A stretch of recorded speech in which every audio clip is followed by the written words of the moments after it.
Hello, my name is Chris Woodpan. I'm the owner of Ink and Film Studios, and I am working with Hero Time to make a bunch of videos to help you get your products ready for print.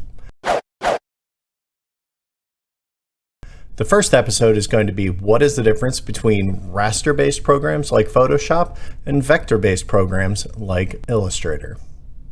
So we're going to start off today in Illustrator, and as you can see, this is just the basic logo we have sitting right here.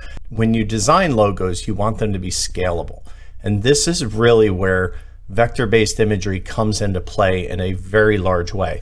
And I can get as tight as I want, and everything is going to stay nice and crisp. No matter how large we make things, they will always be crisp.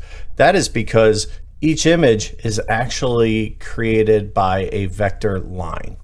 Each one of these boxes is created by lines. Those lines are controlled by math formulas, so infinitely scalable. Perfect for a logo because it allows you to shrink it or enlarge it without disrupting it at all.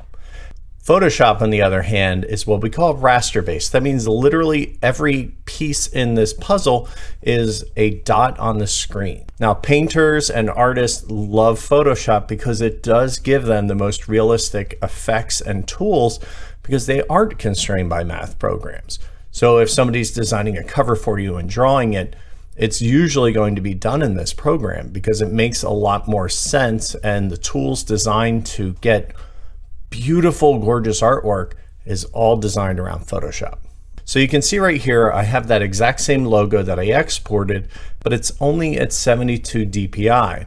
72 is not an arbitrary number. That's a number that we use on screens. So if you're doing graphics for videos and things like that, that's what we shoot for. You'll notice if I start to scale this guy up, see what happens to this edge? And literally each one of these boxes is going to represent 1 pixel, and you can see they kind of gray out as they get toward the edge. We call that anti-aliasing.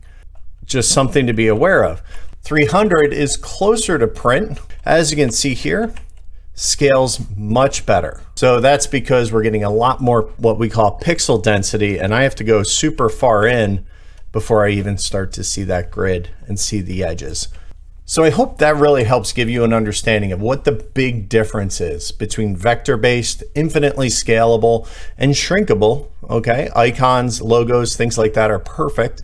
And then we talked about the raster-based programs, which is definitely going to give you a lot more control over textures and blending and individual pixels, but it doesn't necessarily scale well. So hopefully this will help you in the future. And future episodes, we're also going to cover a lot more in depth on how the pixel count works and what kind of setup you want and things you need to ask an artist when you're commissioning art so that you can be best prepared to go to print.